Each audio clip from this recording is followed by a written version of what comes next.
할렐루야. 우리 선하신 주님의 자비와 은혜와 평강이 우리 그라치 반석교회 온 교우들의 삶과 가정 가운데 함께하기를 간절히 원합니다. 특별히 오늘 그라치 반석교회 주일 예배에 처음으로 참석하신 분들 주님의 이름으로 환영하고 축복합니다. 우리 옆에 분들하고 한번 이렇게 인사했으면 좋겠습니다.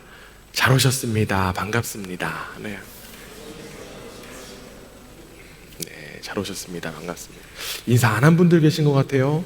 네, 제가 다 보고 있습니다. 다시 한 번 더. 네, 잘 오셨습니다. 반갑습니다. 네.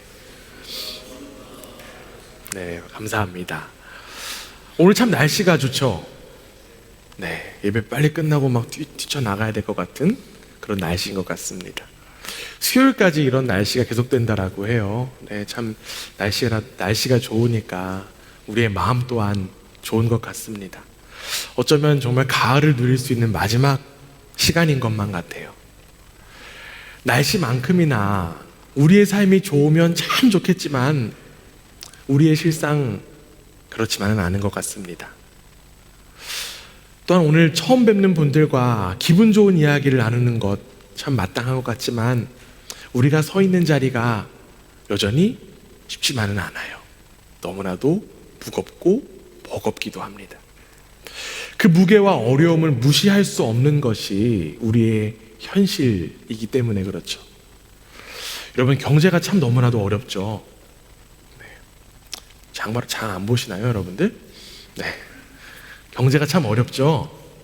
네. 전기요금, 가스요금, 그리고 모든 물가들이 줄줄이 올라가고 참 힘겹습니다. 상황이 더 나아질 거라고 하는 전망도 보이지가 않습니다. 이러한 팍팍한 삶이 될수록 가장 영향을 많이 받는 것 무엇일까요? 딱 떠오르는 게 통장의 잔고, 네, 지갑의 두께, 이런 것들 떠오를 수도 있는데 저는 이러한 팍팍한 삶에서 가장 많은 영향을 받는 게 우리의 마음이지 않을까라는 그런 생각을 해봅니다.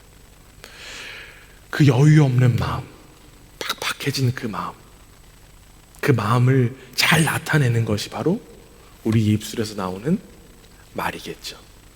어느덧 우리의 입술에서 나오는 말들이 거칠고 사납고 때로는 불평과 원망의 말들이 많은 것들 우리가 확인할 수 있습니다. 우리의 입 가운데에서 주로 나오는 말 가운데 이러한 표현이 하나 있습니다. 망했어. 망이야. 망쳤어. 그리고 더 나아가 어떤 이들은 이런 표현까지 합니다. 이번 생은 망했다. 너무나도 우리 가운데 익숙한 표현이라고도 생각이 됩니다. 여기에 망이라고 하는 이 표현의 한자어는요, 망할 망이라고 하는 한자입니다. 이 망할 망이라고 한자가요, 부러진 칼에서 유래되었다라고 합니다. 전쟁에서 칼이 부러지면 어떻게 됩니까? 전쟁에서 이길 수 없겠죠. 도리어 죽임을 당할 수밖에 없습니다. 그래서 죽은 사람을 가리켜서 뭐라고 표현합니까? 망자, 이렇게 표현하잖아요. 그런데 여러분, 망자라고 하는 표현은요, 단순히 바로 죽은 것을 의미하지 않는다라고 합니다. 망자라고 하는 표현은요, 장례가 다 끝난 이후에 사용하는 표현이라고 해요. 그래서 육체에서 영혼을 완전히 떠나보는 상태가 망자다라는 그런 표현을 한다라고 합니다. 영혼 없는 모습, 대표적으로 무엇일까요? 좀비를 떠올리면 좋겠죠. 좀비가 망자가 아닐까라는 그런 생각해 봅니다. 어쩌면 이 망이라고 하는 단어, 함부로 쓸 수 없는 단어임에도 불구하고 이제는 우리의 일상에서 너무나도 익숙한 표현이 되어버린 것만 같습니다. 그런데 여러분, 오늘 우리가 함께 읽은 성경에서는요, 이렇게 이야기하고 있습니다. 오늘 우리가 함께 읽은 말씀, 3절 말씀을 우리 한 목소리로 함께 한번 읽어보겠습니다. 함께 읽습니다. 시작. 우리 주 예수 그리스도의 아버지 하나님을 찬송하리로다. 그의 많으신 긍휼대로 예수 그리스도를 죽은 자 가운데서 부활하게 하심으로 말미암아 우리를 거듭나게 하사 산 소망이 있게 하시며. 아멘. 우리에게 무엇이 허락되었습니까? 산 소망이 허락되었다라고 합니다. 무엇이 허락되었더라고요? 산 소망이 허락되었더라고요. 산 소망, 어쩌면 소망이라기보다는 참 우리의 현실, 망에 가까운 우리의 모습을 향해서 산 소망이 허락되었다라고 표현하니까, 야, 역시 성경은 현실적이지 못하다, 역시 성경은 이상적인 이야기만 가득해 라고 여길 수도 있을 것만 같습니다. 그리고 더 나아가 그 생각을 확고하게 만들어주는 이유가 또 하나 있어요. 우리가 지금 읽었던 말씀에 산 소망이 허락된 이유에 대한 근거가 좀 나오는데요, 산 소망이 허락된 이유가 무엇이라고 되어 있습니까? 예수 그리스도의 부활이라고 이야기하고 있습니다. 현실 속의 소망도 믿기 참 어려워요. 그런데 부활까지 이야기하니까 더욱더 받아들이기가 어려운 그런 이질적인 내용이다 라고 생각이 들 수 있습니다. 그래서 기독교는 역시 나랑 맞지 않아 라고 생각하는 이들도 있을 거라고 생각합니다. 제가 여러분들 앞에서 지금 이 자리에서 부활이 사실이다, 부활이 거짓이다 라고 하는 것에 대해서 증명하는 것 쉽지 않을 것입니다. 그리고 어떠한 이론으로도 이 부활에 대해서 아마 정확하게 설명할 수는 없을 것입니다. 왜냐하면요, 부활은 신비이기 때문에 그렇죠. 설명되는 것은 신비가 아닙니다. 부활은 신비입니다. 어떠한 것으로도 설명할 수가 없어요. 그런데 제가 여러분 앞에서 감히 이 부활에 대해서 이야기할 수 있는 것은 이 기독교 신앙에서 부활이라고 하는 것이 너무나도 중요하다라고 하는 사실입니다. 처음에 세워진 교회는요, 이 예수 그리스도의 부활하심을 믿고 고백함으로써 세워진 부활의 공동체였습니다. 이 교회의 결정적인 요소가 바로 그리스도의 부활이었다라고 하는 것이죠. 그런데 안타깝게도 오늘 이 자리에 나오신 여러분들 뿐만 아니라 또한 기존에 열심히 교회를 다니시는 분들조차도 이 부활이라고 하는 개념에 대해서 사실 멀게만 여겨지는 것이 사실입니다. 먼 나라의 일로만 여겨요. 그러다 보니까 이 세상의 소망 없음 속에서 같은 소리로 나는 망이야 라는 이야기만 하고 있는 것은 아닌지 한번 돌아보기 원합니다. 이 세상의 모든 사람에게 공평한 것 무엇이 있을까요? 여러분, 모두에게 공평한 건 무엇이 있을까요? 그렇죠. 우리 모두에게 공평한 것은 죽음밖에 없습니다. 물론 부에 따라, 능력에 따라 죽음의 시간과 방법들이 다르기도 합니다. 그러나 결국 죽음 앞에서 장사가 없습니다. 그래서 이 세상의 권세 가운데 가장 큰 권세가 죽음의 권세, 사망의 권세다라는 이야기를 합니다. 그러나 기독교의 신앙은 이러한 고백을 합니다. 고린도전서 15장 20절에 이렇게 되어 있어요. 고린도전서 15장 20절 말씀, 우리 성경 말씀 찾아보실 분들 찾아보시고 우리 함께 한번 읽어보겠습니다. 고린도전서 15장 20절 말씀입니다. 우리 함께 한번 읽어보겠습니다. 함께 했습니다. 시작. 그러나 이제 그리스도께서 죽은 자 가운데서 다시 살아나사 잠자는 자들의 첫 열매가 되셨도다. 할렐루야. 예수님께서 사망의 권세를 이기셨다라고 하는 것입니다. 그리고 더 나아가 무슨 표현을 하고 있습니까? 부활의 첫 열매가 되었다라고 합니다. 첫 열매가 있으면 어떤 열매가 있을까요? 그 다음에 열매가 있다라고 하는 것이죠. 부활이 계속될 것이다 라고 하는 의미입니다. 즉 예수님의 죽음과 부활을 믿는 이들은요, 예수님과 함께 죽고 예수님과 함께 부활한다라고 하는 믿음이 바로 그리스도인들의 믿음이라고 하는 것입니다. 결국 이 예수 그리스도의 부활이 나의 부활이기 때문에 산 소망을 가질 수 있다라고 하는 거예요. 무한 긍정회로를 올리는 것이 아니라 예수님의 그 사망 권세를 이기신 그 부활이 나의 부활이기 때문에 우리가 산 소망을 가질 수 있다라고 하는 것입니다. 그 어떤 것으로도 부활의 소망을 가진 우리를 망하게 할 수는 없습니다. 우리는 여기서 한 가지 질문이 생깁니다. 죽음을 이기신 예수님을 믿으면 소망이 생긴다라고 하는데, 도대체 그 소망은 무엇을 바라는 마음이냐라고 하는 것입니다. 여러분, 무엇을 바라십니까? 여러분, 무엇을 바라고 있으십니까? 빨리 예배가 끝나고 밥 먹는 것을 바라시는 분들도 계실지도 모르겠고요. 네, 부정하지 않으시는데요. 네. 무엇을 바라고 있는지 우리 4절 말씀 함께 한번 보겠습니다. 우리 4절 말씀 한 목소리로 함께 읽습니다. 시작. 썩지 않고 더럽지 않고 쇠하지 아니하는 유업을 있게 하시나니 곧 너희를 위하여 하늘에 간직하신 것이라. 아멘. 우리에게 유업, 즉 유산이 있다라고 지금 이야기하고 있고요. 그 유산이 바로, 그 유업이 바로 우리의 소망이다라고 이야기합니다. 여러분에게 유산 있으십니까? 네. 나는 우리 집에는요 땅도 많고요, 네, 집도 많고요, 뭐 이런 유산 떠오르실 거라고 생각합니다. 유산하니까 대부분 어디 뭐 이렇게 드라마에 나오는 상속자들 막 이런 거에 나오는 것들 떠올릴 수 있을 것 같아요. 그런데 여러분, 4절에 우리가 지금 읽었던 4절에 보면요, 이 유산에 대한 설명 어떻게 되어 있나요? 유산 어떤 특징을 갖고 있다라고 합니까?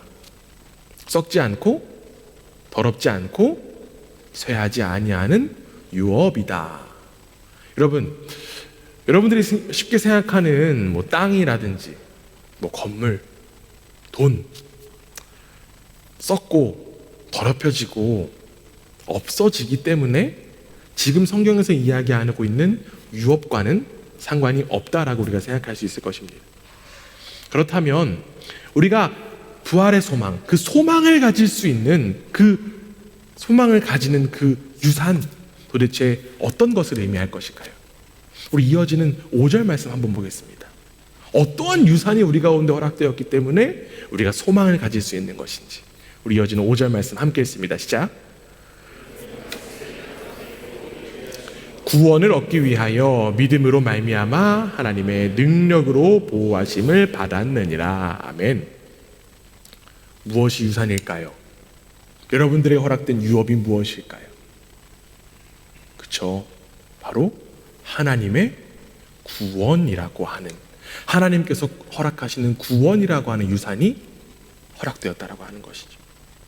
구원이라고 하는 표현을 언제 사용하는 표현일까요? 구원, 죽어갈 때 사용하는 표현입니다. 그래서 구원이라고 하는 표현을 가장 많이 사용할 때가 언제냐면, 여러분 혹시 야구 아세요? 네. 야구 아세요? 유럽에서는 야구를 모르는 줄 알았는데 야구 아시죠? 야구에서 보면 딱 위기의 상황에 투입되는 투수가 있습니다.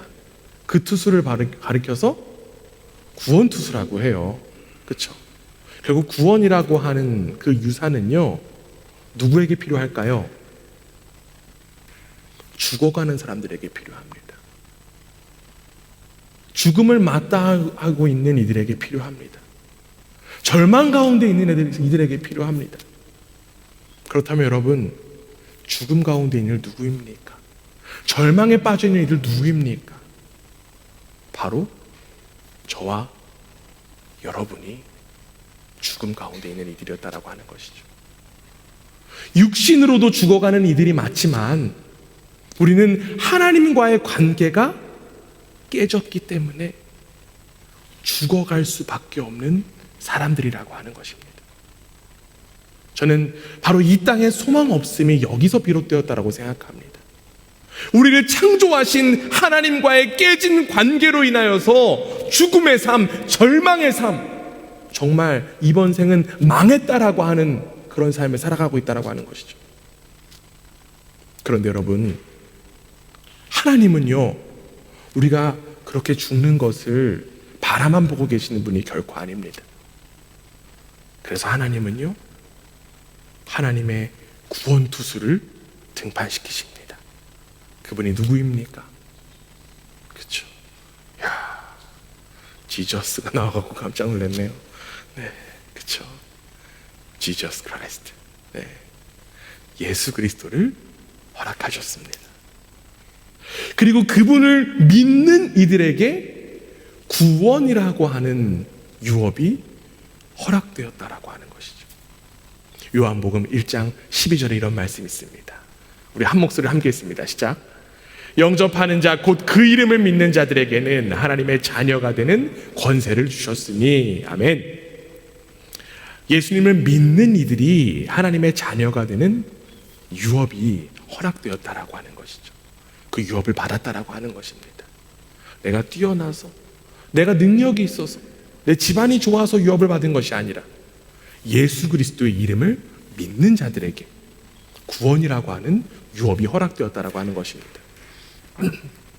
그런데 여러분, 그 구원이라고 하는 유업, 그 구원이라고 하는 유산을 우리는 어디에서 누릴 수 있는 것일까요? 이 유산을 우리는 어디에서 누릴 수 있는 것일까요? 우리가 아까 읽었던 4절로 한번 좀 돌아오기를 원합니다. 4절에 보면요, 어떠한 장소와 비슷한 표현이 좀 나옵니다. 어디가 나올까요? 4절 한번 읽어볼게요. 4절 다시 한번 읽어봅니다. 시작. 썩지 않고 더럽지 않고 쇠하지 아니하는 유업을 있게 하시나니 곧 너희를 위하여 하늘에 간직하신 것이라. 구원이 어디에 지금 있다라고 합니까? 하늘에 지금 간직하고 있다라고 합니다. 하늘이라고 하니까, 야, 나랑은 정말 상관없는 것이구나. 내가 제대로 살다가 제대로 죽어야지 조금 이 구원을 받겠구나 라고 여길 수도 있습니다. 여기에 나와 있는 이 하늘이라고 하는 표현을요, 영어 성경에서 보면 어떻게 되어 있냐면, 영어 성경에 스카이가 되어 있을까요? 헤븐이라고 되어 있을까요? 네, 헤븐이라고 되어 있습니다. 네. 헤븐은 무엇입니까 결국? 그렇죠, 천국입니다. 천국이라고 하니까 또, 야, 그래, 우리가 죽어서 가는 그 천국에서 내가 구원을 누릴 수 있는 것이지 라고 생각할 수 있습니다. 그런데 여러분, 여기에 나오는 하늘이라고 하는 표현, 천국, 하나님 나라는요, 공간의 개념이 결코 아닙니다. 하나님께서 살아계신 천국은요, 죽어서 가는 하늘나라만 이야기하는 것이 아닙니다. 하나님의 살아계심이 있는 시간, 하나님의 살아계심이 있는 장소, 모든 것을 바로 천국이라고 의미합니다. 하나님께서만 다스리시는 그 나라가 바로 하늘이라고 하는 것이에요. 결국 지금 우리가 하나님의 다스림 속에 있다라고 하면, 여러분들이 지금 이 시간 이 자리 가운데 그라츠 반석교회에 들어오셔서 예배를 드리고 있으시지만 하나님의 온전한 다스림 안에 있다라고 하면 우리가 있는 곳 무엇이 됩니까? 무엇이 됩니까? 잘 모르시겠어요? 네, 다시 한번. 여러분들이 있는 곳, 하나님의 온전한 다스림이 있는 여러분들이 있는 곳 무엇이 될까요? 천국이 된다라고 하는 거예요. 천국이 됩니다. 교회가 하나님 나라가 될 수도 있고요, 학교가 천국이 될 수도 있고요, 직장이 천국이 될 수도 있고, 가정이 천국이 될 수도 있고, 또한 여러분들이 자주 가는 마트도 천국이 될 수 있습니다. 하나님께서는 우리의 유산인 그 구원을 하나님의 그 다스림 속에 간직해두고 계시기 때문에 우리는 하나님의 다스림 속에서 소망의 삶을 이 땅 가운데 살아갈 수 있다고 하는 것입니다. 하나님께서 구원하신 그 인생 누가 책임지실까요? 하나님께서 구원하신 인생 누가 책임지실까요? 하나님께서 책임지십니다. 구원해 놓으시고 네가 알아서 살아라라고 하지 않으세요. 하나님께서는 구원하신 그 인생 직접 책임지십니다. 그것이 바로 우리가 이 땅 가운데 하나님의 백성, 하나님의 그 구원의 유업을 받은 이들이 가지게 될 소망의 근거라고 하는 사실입니다. 하나님께서 여러분 한 사람 한 사람 책임지십니다. 그렇다면 여러분들은 어떻게 책임지실까요? 하나님께서는 여러분의 삶을 어떻게 책임지실까요? 하나님은요, 하나님 안에 구원이라고 하는 그 소망을 가진 자들을 친히 보호하십니다. 뭐 하신다라고요? 보호하신다라고요. 말씀 한 구절 찾겠습니다. 오늘 우리가 함께 읽은 말씀 5절 말씀에 되어 있어요. 네, 베드로전서 1장 5절 말씀, 아까 읽었던 말씀인데 특별히 하반절에 집중해서 한번 좀 봤으면 좋겠습니다. 함께 읽습니다. 시작. 너희는 말세에 나타내기로 예비하신 구원을 얻기 위하여 믿음으로 말미암아 하나님의 능력으로 보호하심을 받았느니라. 아멘. 하나님의 보호가 있다라고 하는 것입니다. 하나님의 보호가 있어요. 그럼 한번 생각해 보세요. 보호가 있다면 반대로 무엇이 있는 것일까요? 뭘 해서부터 보호를 해야 되나요? 그렇죠. 뭐 어떤 공격이 있는 것이기 때문에 보호를 하는 것이겠죠. 그러면 하나님의 그 다스림을 잘 지키기 위해서 하나님께서는 보호하시는데, 하나님의 다스림을 잘 유지하지 못하도록 방해하는 무언가가 있다라고 하는 것이죠. 그 방해하는 무언가가 무엇일까요? 하나님은 무엇으로부터 우리를 보호하실까요? 돈의 공격이 있겠고요, 권력의 공격이겠고요, 관계의 공격이겠고요, 건강의 공격도 있습니다. 그 모든 공격, 모든 그 다스림으로부터 하나님은 온전히 우리를 다스리기 위하여서 지키시고 보호하시는 줄 믿습니다. 왜냐하면 그것들이 다시 한 번 더 하나님과의 그 회복된 관계를 끊어놓기 때문에 그렇죠. 하나님께서는 여러분들을 친히 책임지시고 보호하십니다. 그런데 여러분, 안타깝게도 수많은 사람들이요, 그 하나님의 보호를 온전히 누리지 못합니다. 진정한 참 소망을 가질 수 있음에도 불구하고 그 참 소망을 무시하고 오히려 헛된 소망만 꿈꾸고 있어요. 이는 그리스도인들도 마찬가지입니다. 예수 그리스도의 죽음과 부활로 말미암아 진짜 소망이 우리 가운데 허락되었는데 그 소망을 온전히 누리지 못하고 이리 기우 저리 기웃하는 모습이 바로 우리 속에 있습니다. 그러다가 어떻습니까? 상황과 때가 딱 맞으면 여기에 또 말은 얼마나 잘합니까? 하나님께서 허락하셨나 봐.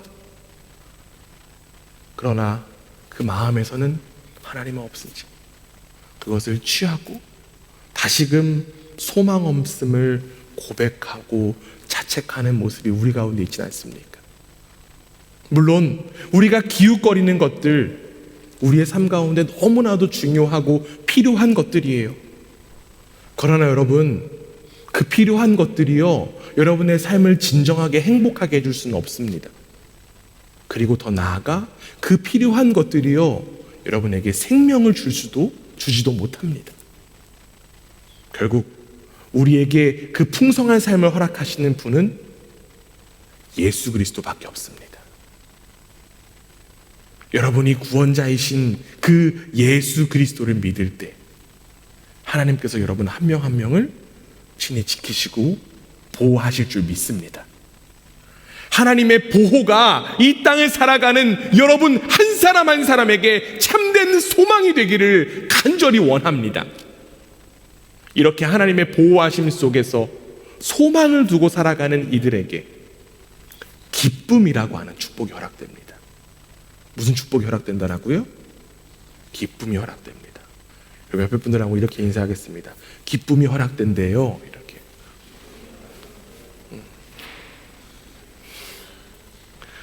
우리에게 기쁨이 허락되는 줄 믿습니다. 오늘 보면 6절 말씀 함께 한번 읽어보겠습니다. 함께 읽습니다. 시작. 그러므로 너희가 이제 여러 가지 시험으로 말미암아 잠깐 근심하지 오히려 크게 기뻐하는도다. 아멘. 기쁨이라고 하는 것은요, 감정이에요. 그렇죠? 감정이라고 하면 여러분 항상 기뻐할 수 있습니까? 항상 기뻐하면 막 저 사람 XX다 이렇게 얘기할 것 같아요. 그렇죠? 저 사람 어디 뭔가 좀 이상한 것 같아. 감정이라고 하는 건 정말 요상해서 막 상황에 따라 막 돌변합니다. 네, 오락가락할 수밖에 없어요.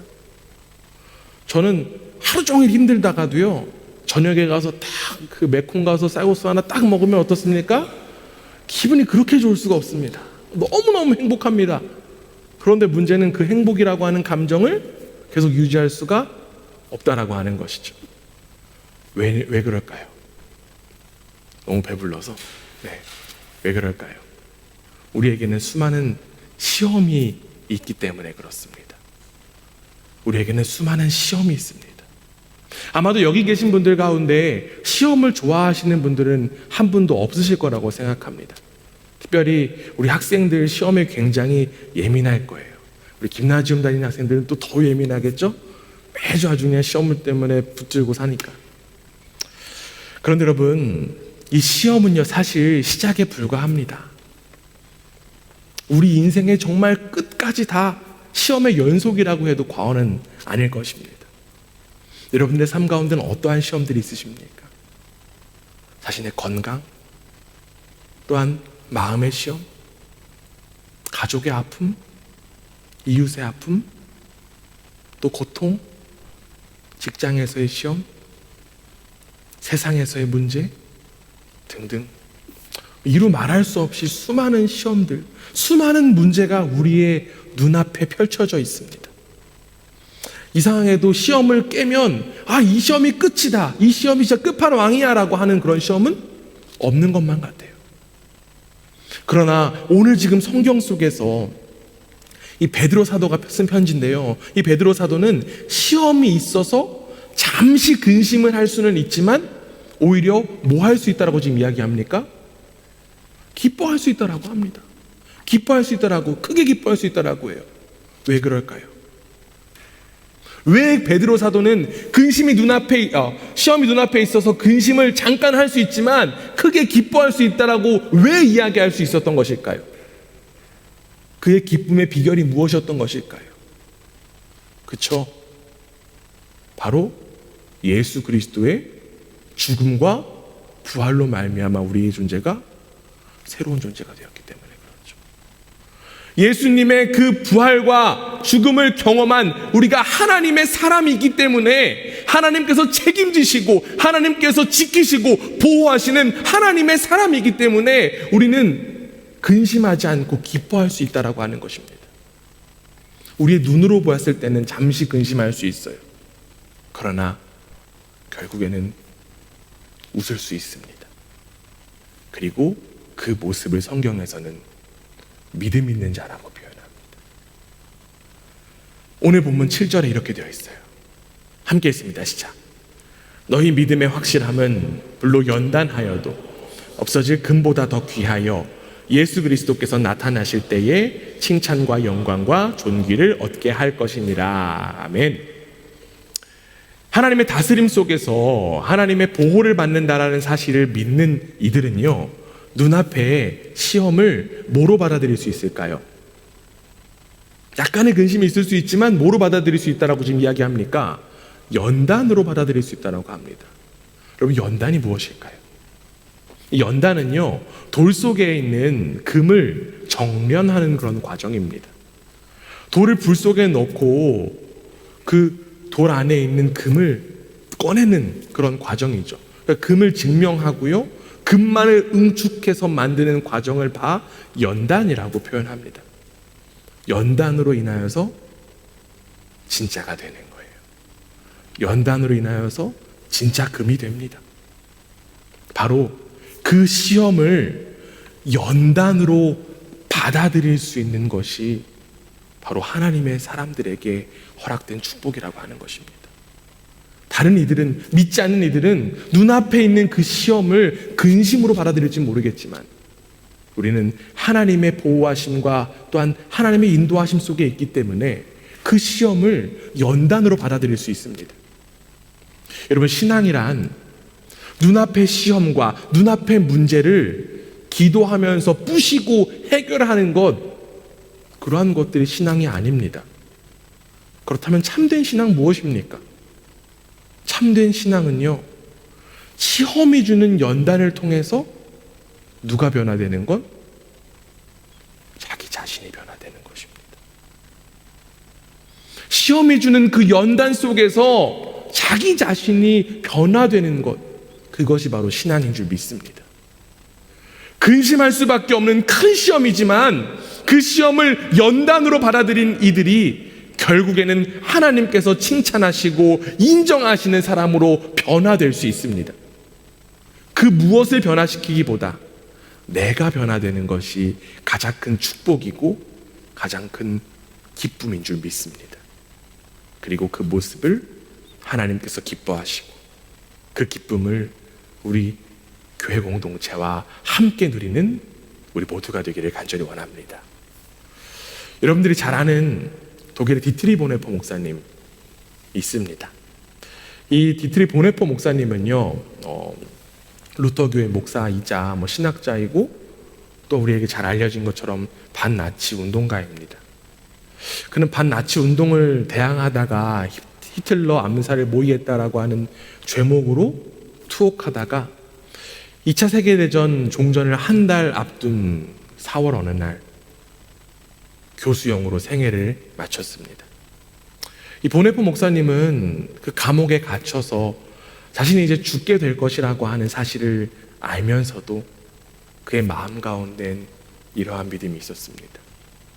하나님께서 나를 보호하신다. 하나님께서 나를 지키신다. 특별히 하나님의 그 선한 능력으로 나는 보호받고 있으며 내 눈앞에 있는 그 죽음이 오히려 나를 더 단련하게 하는 연단이다 라고 하는 고백을 그는 감히 할 수 있었습니다.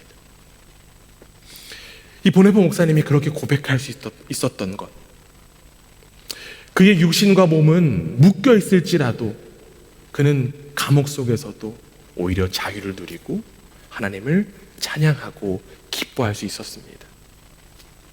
이처럼 우리 모두는요, 하나님의 자녀는 당장 눈앞에 있는 그 고난, 그 시험, 그 시험을 이겨서 승리하는 그것이 아니라 예수님께서 이미 이루신 그 최후의 승리, 부활의 승리를 믿는 이들입니다.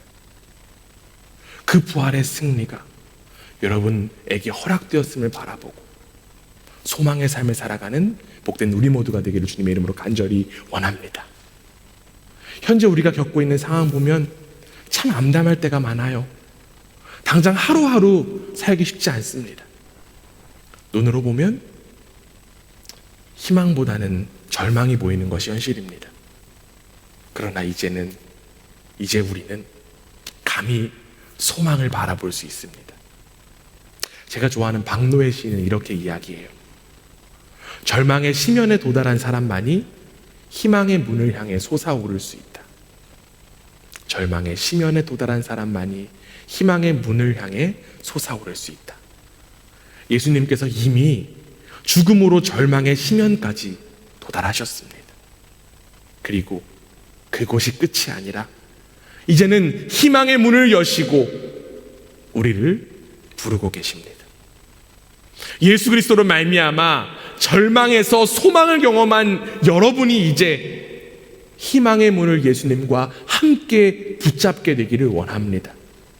그리고 절망 속에 있는 이들을 향해서 예수님과 함께 손짓하기를 간절히 원합니다. 여러분, 하나님께서 여러분들 보호하십니다. 세상은 여러분들의 손짓을 손가락질 할지 모르겠지만 하나님은 여러분들을 직접 보호하십니다. 절망을 경험하고 있는 이들에게 기쁨과 희망을 전해주어 함께 이 세상 가운데 하나님의 다스림을 노래하는 복된 우리 모두가 되기를 주님의 이름으로 축원합니다. 아멘.